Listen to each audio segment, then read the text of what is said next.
Hello, viewers. Do you ever want to make an interesting, cool, smart, clever, or wacky characters? Well, let's get started. Step 1.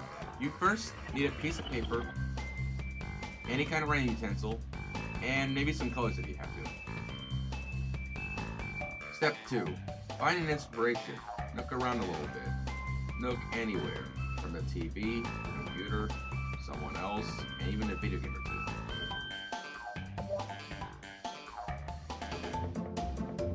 Step 3.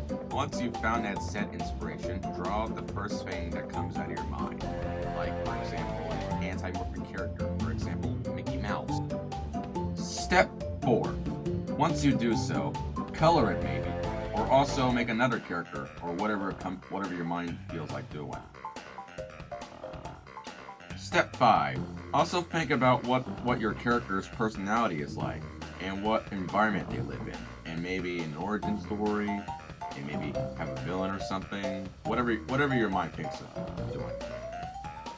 Step 6. Give your character an extraordinary, cool, or simple name, like for example, Max, Abe, Oswald, Luigi, Garfield, Bob, etc. Step 7. Once you've done the first 6 steps, show it to somebody and see how they react. And make sure it's a friend, a relative, a parent, or anybody that supports you. Step 8. Once you've done all the steps, you've made your character a success. You can put this character alongside other characters that go along with him/her into, for example, a comic, a series, a manga, novel, movie, or maybe an art portrait or two. And with that, you've made your character.